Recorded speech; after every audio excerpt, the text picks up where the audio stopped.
नमस्कार, स्वागत है आपका न्यूज इंडिया में। मैं हूं आपके साथ उमंग माथुर। आपको बता दें कि देश में इस वक्त कोरोना का कहर लगातार जारी है और हर दिन नए केस सामने आते जा रहे हैं, जिसके चलते कोरोना वायरस के खतरों से निपटने के लिए देश में लॉकडाउन का दूसरा फेज 3 मई तक है। हालांकि केंद्र सरकार ने लॉकडाउन में 20 अप्रैल से कुछ जरूरी सेवाओं में सशर्त छूट देने के निर्देश दिए हैं। केंद्र से बुधवार को हरी झंडी मिलने के बाद राज्य सरकारें इस दिशा में औद्योगिक इकाइयों के संचालन सहित कामकाज, व्यापार और दुकानों को छूट देने का एक्शन प्लान बनाने में जुट गई हैं। तो वहीं राजस्थान और उत्तर प्रदेश सरकार ने तो 20 अप्रैल के लिए अभी से कदम उठाने भी शुरू कर दिए हैं। आपको बता दें कि केंद्र सरकार ने लॉकडाउन में आम लोगों को आ रही दिक्कतों को ध्यान में रखते हुए बुधवार को कुछ चुनिंदा गतिविधियों के लिए 20 अप्रैल से छूट देने का फैसला किया है। ऐसे में राज्य सरकार और जिला प्रशासन केंद्र के द्वारा जारी गाइडलाइंस का सख्ती से पालन करते हुए इन गतिविधियों की इजाजत देंगे। हालांकि छूट की इजाजत देने से पहले राज्य सरकारों की जिम्मेदारी यह देखने की होगी कि जिन गतिविधियों को शुरू करने जा रहे हैं उन सभी उद्योग, वर्क प्लेस और दफ्तरों में भी लॉकडाउन के निर्देशों का पालन और सोशल डिस्टेंसिंग पर अमल हो पाएंगे या नहीं। उधर कोरोना संकट के बीच आरबीआई गवर्नर शक्तिकांत दास ने भी प्रेस वार्ता की और आने वाली आर्थिक मंदी को लेकर अपने प्लान बताए। रिवर्स रेपो रेट में 25 बेसिक पॉइंट की कटौती की गई है और अब रिवर्स रेपो रेट 4% से घटकर 3.75% हो गई है। रिवर्स रेपो रेट में कटौती से बैंकों को फायदा होगा और बैंकों को कर्ज मिलने में दिक्कत नहीं होगी। और साथ ही साथ आपको बताएं कि आईएमएफ संस्थान ने बताया है कि लॉकडाउन खत्म होने के बाद पूरे विश्व में सिर्फ 2 ही देश ऐसे हैं जिनकी सितंबर या फिर दिसंबर तक मैक्सिमम अगर माने तो अर्थव्यवस्था को लाभ होगा, और वो 2 देश हैं चाइना और भारत।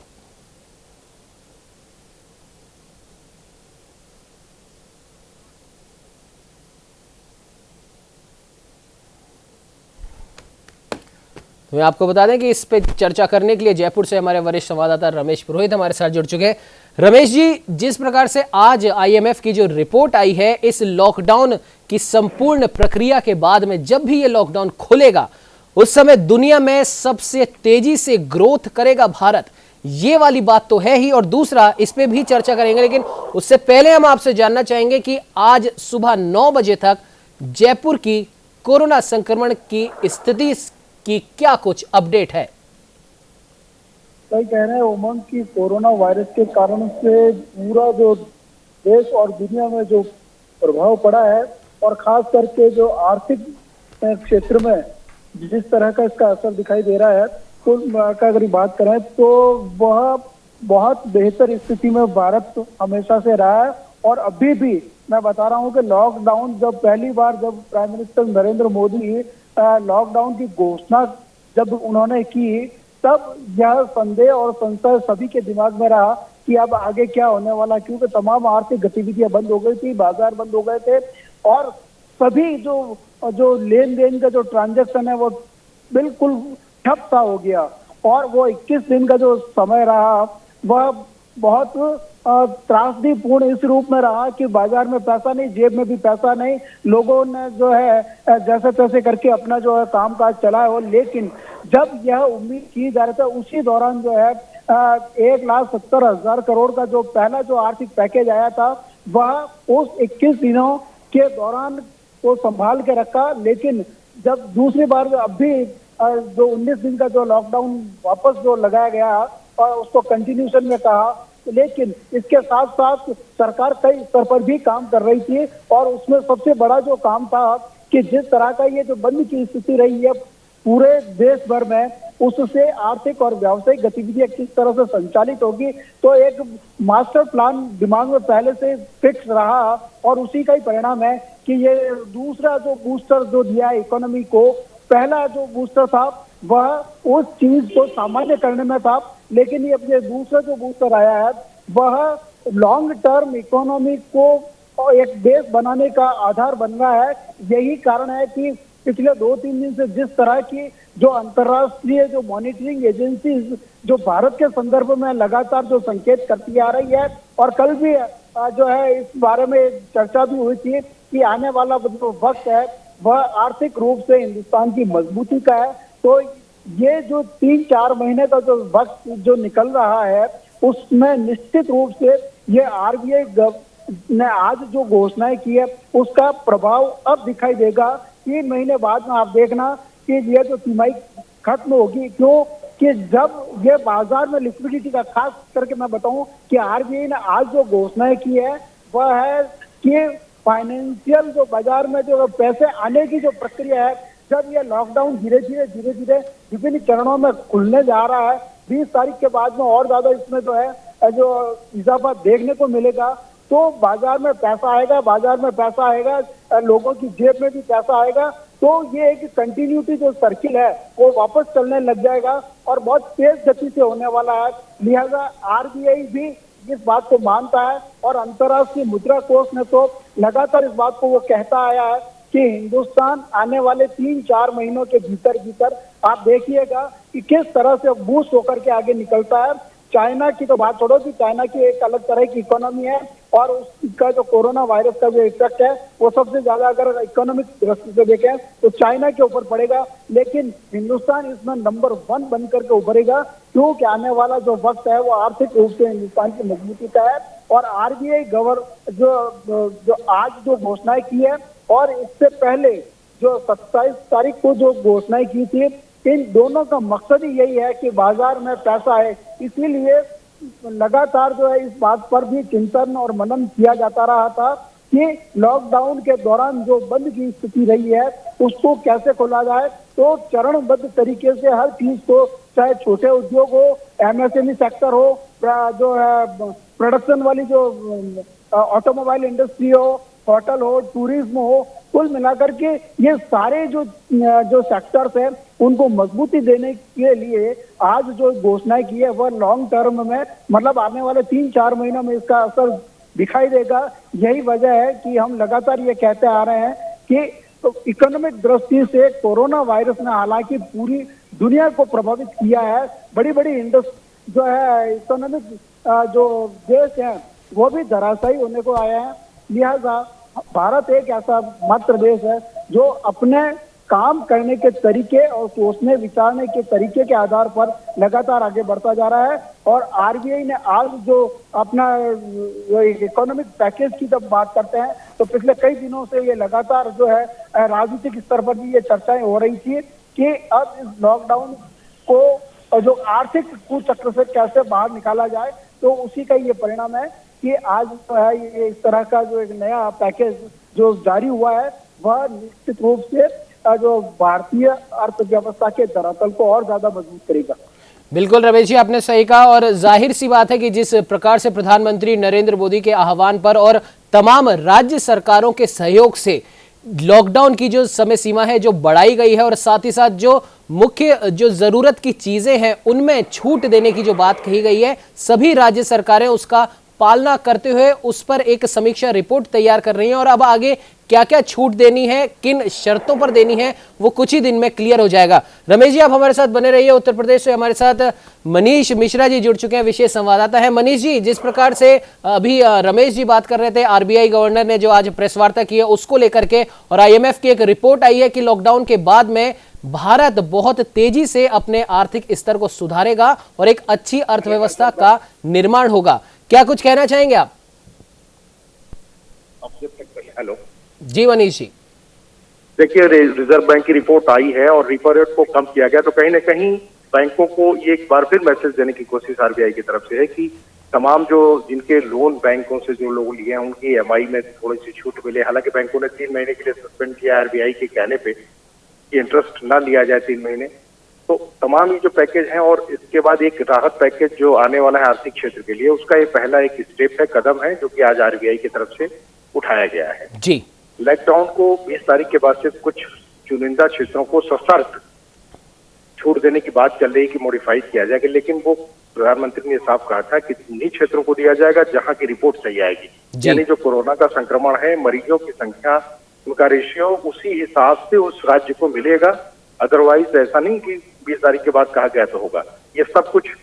जो कोरोना के बढ़ते संक्रमण है उसके बाद ही तय होगा। बिल्कुल मनीष जी, और शायद इसी चीज को लेकर मुख्यमंत्री योगी आदित्यनाथ की अपनी टीम 11 के साथ जो रोज जो मीटिंग होती है उसकी जो समीक्षा रिपोर्ट तैयार की जाती है उसमें भी इन्हीं बिंदुओं को उठाया जाता है। खैर, अगर आज जो मीटिंग जो हुई है उसकी अगर बात की जाए तो मुख्यमंत्री योगी आदित्यनाथ ने इस बार कम्युनिटी किचन के ऊपर ज्यादा जोर दिया है और उनका कहना है कि उत्तर प्रदेश में कोई भी आदमी भूखा ना सोए, इसकी पूरी जिम्मेदारी राज्य सरकार की और प्रशासन की। यहां तक कि उन्होंने यह भी ऐलान कर दिया कि जिस भी व्यक्ति के पास राशन कार्ड नहीं है, कोई घुमंतु है या जिसके पास किसी भी प्रकार का कोई डॉक्यूमेंट नहीं है, उसे भी खोजें और उस तक भी भोजन सामग्री पहुंचाया जाए। क्या कहेंगे मनीष जी? देखिए, अभी मुख्यमंत्री की लोक भवन में तमाम जो एक टीम 11 है उसमें सभी विभागों के वरिष्ठ अधिकारी शामिल हैं। बैठक जारी है और उसमें दो चीजों पर फोकस किया उन्होंने, कम्युनिटी किचन और जो कहा आपने घुमंतु जिनके पास न राशन कार्ड है न कोई आधार है, उनकी पहचान करके कम्युनिटी किचन के माध्यम से उन तक भोजन पहुंचाना कि कोई भूखा न रहे। सबसे बड़ा कारण है कि जो 19 दिन का लॉकडाउन पार्ट 2 बढ़ाया गया है जी, उसमें उत्तर प्रदेश की आबादी बहुत ज्यादा है, तो इसको ध्यान में रख के मुख्यमंत्री ने ये निर्देश दिए हैं कि कम्युनिटी किचन के जरिए उन लोगों तक पहुंचा जाए और कोशिश की जाए कि वो छूटे नहीं, वो भूखे न रहें। और सबसे बड़ा मुद्दा हो सकता है कि भूख से किसी की मौत ना हो। इसलिए कि आप समझ रहे हैं कि इस समय सारी चीजें ठप हैं और भोजन पहुंचाने का और इतने बड़ी आबादी को कवर करना बहुत मुश्किल है। तो इस लिहाज से आज जो कम्युनिटी किचन के पर उन्होंने फोकस किया है, ध्यान देने को कहा है और घुमंतु लोग खास करके तमाम ऐसे लोग दिखाई देंगे हर शहरों में, राज्यों में, गाँवों में, सड़कों पे, जिनके पास न रहने की कोई सुविधा है न खाने पीने की कोई सुविधा है। तो कहीं न कहीं सरकार की तरफ से जो ये निर्देश दिया गया, कहीं न कहीं उनके लिए बहुत बड़ा एक सहारा बन गया है। बिल्कुल मनीष जी, और इस बात से ये बात साफ स्पष्ट होती है कि मुख्यमंत्री योगी आदित्यनाथ और उनका पूरा प्रशासन और पूरी सरकारी मशीनरी जो है वो उत्तर प्रदेश के लोगों को किसी भी हालत में असहाय या भगवान भरोसे नहीं छोड़ना चाहती। नीरज मिश्रा जी भी हमारे साथ जुड़ चुके हैं, वरिष्ठ संवाददाता हैं लखनऊ उत्तर प्रदेश से। नीरज जी, और इसी बात का ये परिणाम भी है जो अभी मनीष जी से बात हो रही थी कि उत्तर प्रदेश सरकार ने जो उत्तर प्रदेश के जो निवासी हैं, जो बच्चे हैं जो अलग अलग राज्यों में पढ़ाई कर रहे हैं, उनको लाने के लिए 250 बसें संचालित कर दी गई हैं। क्या कुछ कहना चाहेंगे इस पर? देखिए, योगी सरकार लगातार न केवल भूखों को राशन पहुंचाने का काम कर रही है, बल्कि जो बच्चे बाहर फंसे हुए हैं और अपने पेरेंट्स से दूर हैं, यानी कि कोटा से जो कोई कोचिंग का गढ़ माना जाता है, वहां पर तमाम बच्चे फंसे हुए हैं उत्तर प्रदेश के, उनके लिए 250 बसों की व्यवस्था की गई है, जिससे कि वो बच्चे अपने घर आ सके, अपने पेरेंट्स से मिल सकें, क्योंकि पिछले काफी दिनों से वो बच्चे वहां पर अकेले हैं या जो भी जहां पर फंसा हुआ है उसको अगर वापस यूपी में लाने की कोई प्रक्रिया हो सकती है तो तमाम प्रक्रिया अपनाई जा रही है उत्तर प्रदेश सरकार द्वारा और इसमें कोई कमी नहीं रखी जा रही है। और लगातार उत्तर प्रदेश सरकार एक बेहतरीन काम करके एक मिसाल पैदा कर रही है, इसमें कोई शक नहीं। जी बिल्कुल नीरज जी, और यहाँ पर अभी एक बड़ी खबर आई है कि मुख्यमंत्री योगी आदित्यनाथ के सख्त निर्देश पर अब तबलीगी जमातियों के ऊपर एक बड़ा एक्शन चलाने को लेकर एक अभियान शुरू कर दिया गया है और बिना जांच कराए जो जमाती हैं उनको ढूंढने को लेकर अब 2 दिन का पुलिस अभियान चलाने वाली है। क्या कुछ कहना चाहेंगे इस पर?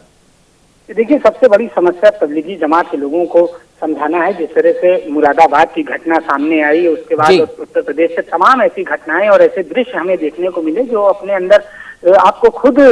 शर्मसार करने वाले हैं कि आखिर देश में किस तरह के लोग यहाँ रह रहे हैं। जब वो डॉक्टर जो कि देवदूत की तरह उनके पास जा रहे हैं, जबकि उन डॉक्टरों की कोई गर्ज नहीं, आप घर में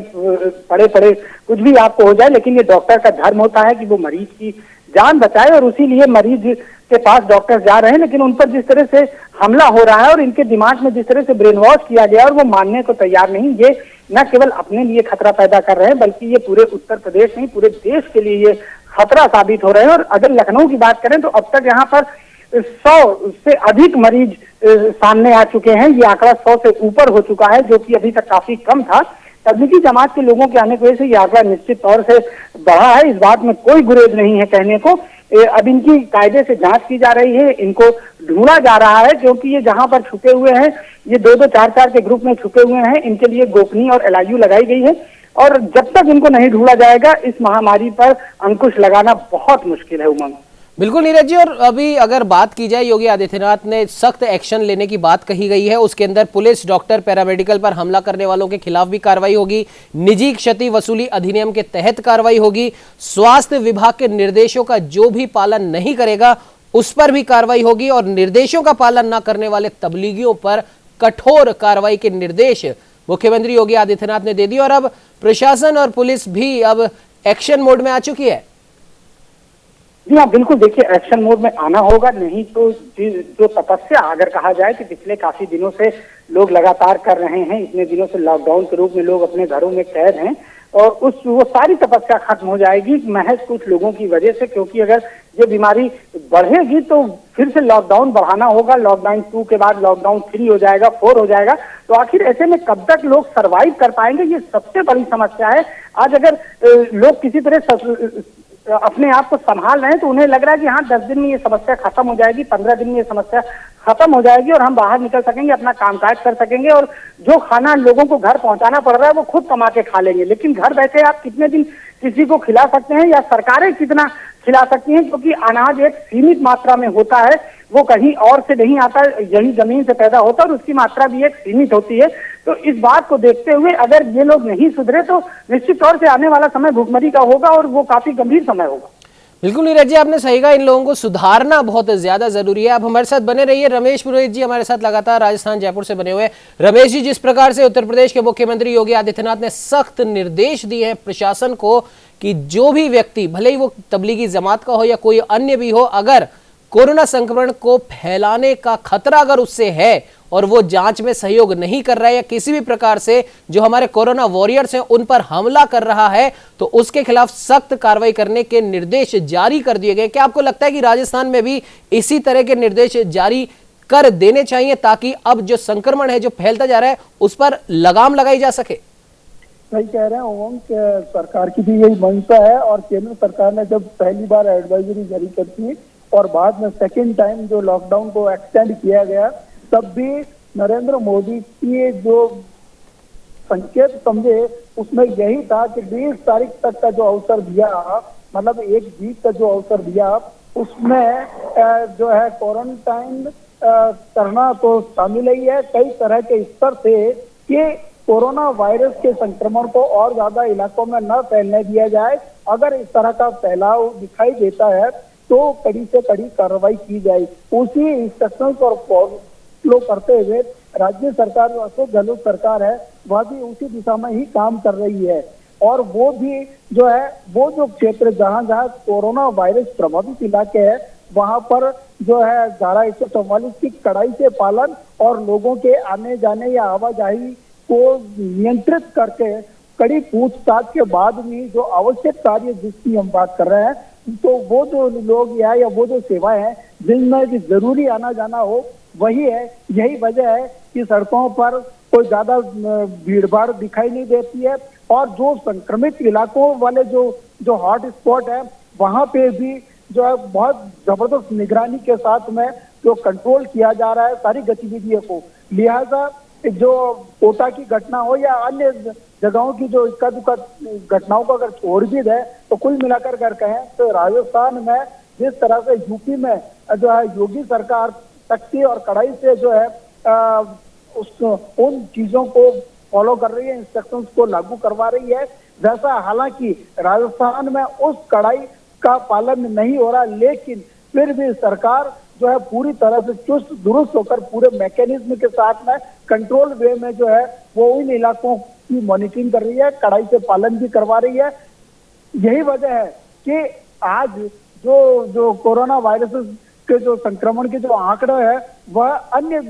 जो है दिनों की तुलना में काफी कम होते जा रहे हैं धीरे धीरे। यही वजह है और मैं बता दूं कि ये अब जो है